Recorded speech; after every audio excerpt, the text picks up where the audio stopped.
Hello, this is Colin Reed, and I'm going to be demonstrating my 1-bit ALU from experiment 2 of PostLab 07. So on this, we use the multiplexer to make it so that we can choose between 4 different functions, and or XOR, and our full adder that we made earlier. And we have key 3 here controlling input A, key 2 is going to be controlling input B, and I have it programmed for switch 9 and 8 to be S1 and S0 respectively, and switch number 6 is going to be my C in. The LED right above switch 6, LED R6, is going to be my C out, and finally my output is going to be LED R9.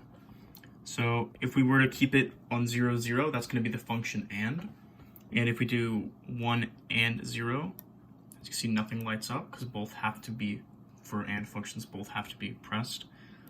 Same thing if I press key 2, nothing happens. But when you press key 3 and key 2 at the same time, they light up. And the C out also lights up, but it's irrelevant as, you know, we're not actually in that function just yet.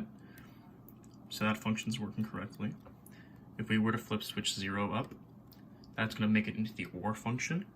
And that should be, if I press either key, it should light up. It's off, as you can see right now. So when I press the key, it turns on. Press key 2, also turns on. And when I press both keys, it should also turn on, which it does. Key number 1 is going to be an XOR. It's going to stay off when both are 0. And when both are pressed, it's also going to be 0. When I press 1, it should turn on. Perfect. When I press the other, it should also turn on. Awesome. And when I press both, it should stay off. Perfect. And finally, the full adder.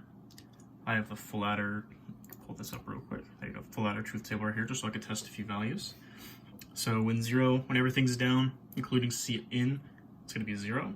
If I was to turn the C in on, the output of the function should turn on, which it does. Awesome. If I was to do the C in, let's say C in 0 and A pressed, the output should turn on. Perfect. And just like a final test, if I was to turn the C in on and press both buttons, both the output and C out should turn on, which happens as well. There's a few other I could test, but I didn't want to make the video too long.